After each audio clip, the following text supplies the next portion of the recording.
ಸಿದ್ದರಾಮಯ್ಯವರ ಉತ್ತರಾಧಿಕಾರಿಯಾಗಿ ಡಿ.ಕೆ. ಶಿವಕುಮಾರ್ ಅವರಿಗೆ ರಾಜ್ಯದ ಮುಖ್ಯಮಂತ್ರಿಯಾಗಿ ಈಗ ಅಧಿಕಾರವನ್ನ ಸ್ವೀಕಾರ ಮಾಡ್ತಾ ಇದ್ದಾರೆ. ಇದರ ಬಗ್ಗೆ ಮಾತಾಡೋದಕ್ಕೆ ಮಾಜಿ ಸಚಿವರಾದಂತ ಈಶ್ವರ್ ಖಂಡ್ರೆ ಅವರು ನಮ್ಮ ಜೊತೆಗಿದ್ದಾರೆ. ಸರ್, ಈಗ ಹೊಸ ಸರ್ಕಾರ ರಚನೆ ಆಗ್ತಿದೆ, ನೂತನ ಮುಖ್ಯಮಂತ್ರಿ ಆಗ್ತಾ ಇದ್ದಾರೆ ಡಿ.ಕೆ. ಶಿವಕುಮಾರ್ ಅವರು. ಇದ್ರ ಬಗ್ಗೆ ಅಪ್ಡೇಟ್ಸ್ ಸರ್. ನೋಡಿ, ಈಗಾಗಲೇ ಏನು ನಾವು ನಿನ್ನೆ ಮಾನ್ಯ ಸಿದ್ದರಾಮಯ್ಯ ಸರ್ ಅವರು ಉಪಹಾರ ಕೂಟ ಕರೆದಿದ್ರು.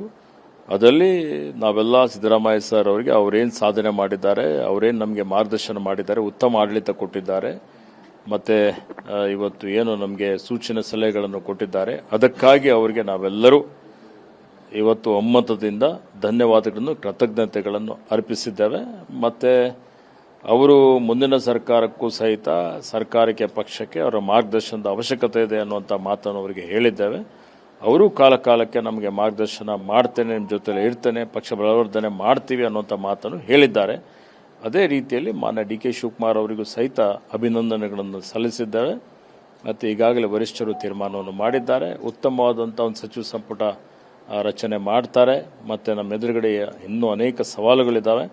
ಮುಂಬರುವಂಥ 2 ವರ್ಷದಲ್ಲೂ ಇನ್ನು ಹೆಚ್ಚಿನ ರೀತಿಯಲ್ಲಿ ಸೇವೆ ಮಾಡಿ ಇವತ್ತು ದಕ್ಷತೆಯಿಂದ ಇವತ್ತು ಆಡಳಿತವನ್ನು ಕೊಟ್ಟು ಮತ್ತೆ ಪುನಃ ಕಾಂಗ್ರೆಸ್ ಪಕ್ಷ 2028ರಲ್ಲಿ ಅಧಿಕಾರಕ್ಕೆ ತರ್ತವೆ ಅನ್ನುವಂಥ ವಿಶ್ವಾಸ ಇದೆ. ಸರ್, ಈಗ ಸಿದ್ದರಾಮಯ್ಯ ಅವರ ನಂತರ ಹೂ ಇಸ್ ನೆಕ್ಸ್ಟ್ ಅನ್ನೋ ಕ್ವಶನ್ ಬಂದಿತ್ತು. ಅದಕ್ಕೆ ಆನ್ಸರ್ ಡಿ.ಕೆ. ಶಿವಕುಮಾರ್ ಅಂತ ಸಿಕ್ಕಿದೆ.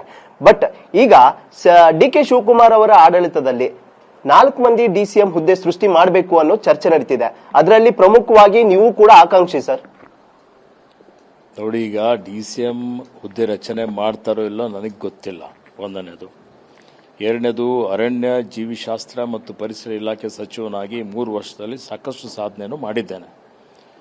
ಹಿಂದೆಂದೂ ಆಗದ ಅನೇಕ ಕೆಲಸ ಕಾರ್ಯಗಳಿಗೆ ಇವತ್ತು ನಾನು ಒತ್ತನ್ನು ಕೊಟ್ಟಿದ್ದೇನೆ.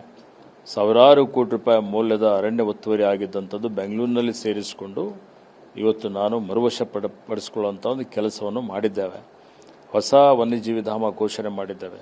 ಇಡೀ ದೇಶದಲ್ಲಿ ಪ್ರಪ್ರಥಮ ಬಾರಿಗೆ ಕರಡರ ವನ್ಯಜೀವಿ ಧಾಮ ಉತ್ತರ ಕನ್ನಡದಲ್ಲಿ ಇವತ್ತು ಅಫ್ಸರ್ಕೊಂಡ ಮೊಗಳಿ ಅದನ್ನು ಘೋಷಣೆ ಮಾಡಿದ್ದೇನೆ. ಬೆಂಗಳೂರಿನಲ್ಲಿ ಸುಮಾರು 5678 ಎಕರೆ ಪ್ರದೇಶದಲ್ಲಿರುವಂಥ ಹುಲ್ಲುಗಾವಲು ಏನಿದೆ, ಗ್ರೇಟರ್ ಹೆಸರುಘಟ್ಟ, ಅದನ್ನು ಸಂರಕ್ಷಿತ ಮೀಸಲು ಅಂತೇಳಿ ಭಾಳ ಒತ್ತಾಯ ಇದ್ದರೂ ಇವತ್ತು ಪರಿಸರ ಸಂರಕ್ಷಣೆ ಮಾಡುವಂಥ ದೃಷ್ಟಿಯಲ್ಲಿ ಘೋಷಣೆಯನ್ನು ಮಾಡಿದ್ದೇವೆ. 153 ಎಕರೆ ಜಮೀನಿನಲ್ಲಿ ಬೆಂಗಳೂರಿನಲ್ಲಿ ಸುಮಾರು ಪ್ರಪ್ರಥಮ ಬಾರಿಗೆ 150 ವರ್ಷಗಳ ನಂತರ ಏನು ಹಿಂದೆ ಇವತ್ತು ಕಬ್ಬನ್ ಪಾರ್ಕ್ ಇತ್ತು, ಲಾಲ್ಬಾಗ್ ಇತ್ತು, ಅದಾದ್ಮೇಲೆ ದೊಡ್ಡ ಬೃಹತ್ ಉದ್ಯಾನವನ ಇರಲಿಲ್ಲ. ಬೆಂಗಳೂರಿಗೆ ಲಂಗ್ ಸ್ಪೇಸ್ ಇರಬೇಕು ಅಂತೇಳಿ ಅದನ್ನು ಮಾಡಿದ್ದೇವೆ. ಹೀಗಾಗಿ ಇನ್ನು ಹೆಚ್ಚಿನ ಜವಾಬ್ದಾರಿ ಕೊಟ್ಟರು ನಿಭಾಯಿಸ್ತೇನೆ ಅನ್ನುವಂಥ ವಿಶ್ವಾಸ ಇದೆ. ಸರ್, ಇನ್ನು ಈಗ ಏನಂದ್ರೆ 4 ಮಂದಿ ಹುದ್ದೆ ಡಿ.ಸಿ.ಎಂ ಹುದ್ದೆ ಸೃಷ್ಟಿನಲ್ಲಿ ಸಮುದಾಯವರು ಲೆಕ್ಕಾಚಾರ ನಡೀತಿದೆ. ಒಂದಿದ್ ಲಿಂಗಾಯತ, ಮತ್ತೊಂದ್ ಕಡೆ ಪ್ರಬಲವಾಗಿ ಅಲ್ಪಸಂಖ್ಯಾತ, ಇನ್ನು ಉಳಿದ 2 ಸಮುದಾಯಗಳಿಗೂ ನೀಡಬೇಕು ಅಂತ ಇದೆ. ಅದರಲ್ಲಿ ಲಿಂಗಾಯತ ಸಮುದಾಯದಲ್ಲಿ ನಿಮ್ಮ ಹೆಸರು ಮುನ್ನೆಲೆಗೆ ಬರ್ತಾ ಇದೆ. ತಮ್ಗೇನಾದ್ರೂ ಸ್ಥಾನಮಾನ ಕೊಟ್ರೆ ಉತ್ತಮವಾಗಿ, ಮತ್ತೆ ಡಿ.ಕೆ. ಶಿವಕುಮಾರ್ ಅವರ ನೇತೃತ್ವದಲ್ಲಿ ನಡೀತಾ ಇರೋ ಸರ್ಕಾರಕ್ಕೆ ನಿಮ್ಮ ಬೆಂಬಲ ಯಾವ ರೀತಿ ಇರುತ್ತೆ ಅಂತ?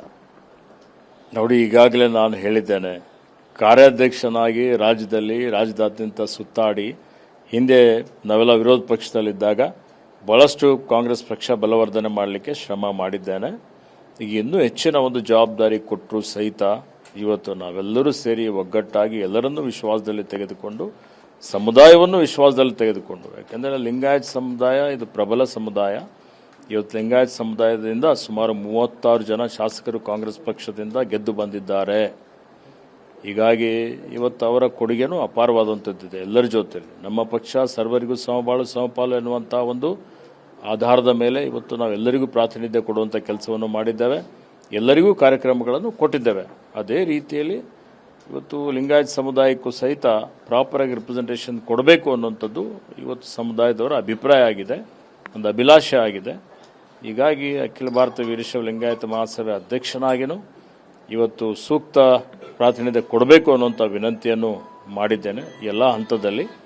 ಹಾಗೆ ಇವತ್ತು ಜವಾಬ್ದಾರಿ ಹೆಚ್ಚುವರಿಯಾಗಿ ಕೊಟ್ಟರೆ ಅದನ್ನು ನಿಭಾಯಿಸುತ್ತೇನೆ ಅನ್ನುವಂಥ ಒಂದು ಭರವಸೆ ನನಗಿದೆ. ಸರ್, ಕೊನೆ ಪ್ರಶ್ನೆ. ಈಗ ಕೆಪಿಸಿಸಿ ಕಾರ್ಯಾಧ್ಯಕ್ಷರಾಗಿ ನೀವು ಸೇವೆ ಮಾಡಿದ್ದೀರಿ. ಬಟ್ ಈಗ ಕೆಪಿಸಿಸಿ ಹುದ್ದೆಯಿಂದ ಡಿ.ಕೆ. ಶಿವಕುಮಾರ್ ಅವರು ಸಿಎಂ ಹುದ್ದೆ ಆಗ್ತಾ ಇದ್ದಾರೆ. ಅಲ್ಲಿ ಈಗ ಸ್ಥಾನ ಉಳಿಯುತ್ತೆ. ಆ ಸ್ಥಾನದಲ್ಲಿ ನೀವು ಸತೀಶ್ ಅವರು ಇದ್ದಾರೆ, ಮತ್ತೆ ನೀವು ಕೂಡ ಇದ್ದೀರಿ, ಹಿಂದೆ ನೀವು ಕೂಡ ಸೇವೆ ಸಲ್ಲಿಸಿದ್ದೀರಿ. ಈಗೇನಾದ್ರೂ ಮುಂದೆ ನಿಮ್ಗೆ ಕೆಪಿಸಿಸಿಯ ಪಟ್ಟ ಕಟ್ಟಿದ್ರೆ ಅದನ್ನ ಯಾವ ರೀತಿ ನಿಭಾಯಿಸ್ತೀರಾ ಅಂತ? ನೋಡಿ, ಈಗಾಗಲೇ ಹೇಳಿದ್ದೇನೆ, ನನಗೆ ಪಕ್ಷ ಮುಖ್ಯ. ಪಕ್ಷದ ವರಿಷ್ಠರು ಯಾವುದೇ ಹುದ್ದೆ ಸ್ಥಾನ ಕೊಟ್ಟರು ಅದನ್ನು ಸಮರ್ಥವಾಗಿ ನಿಭಾಯಿಸ್ತೇನೆ ಅನ್ನುವಂಥ ಮಾತನ್ನು ಹಿಂದೆನೂ ಹೇಳಿದ್ದೇನೆ, ಇವತ್ತು ಹೇಳಲಿಕ್ಕೆ ಬಯಸ್ತೇನೆ. ಧನ್ಯವಾದ.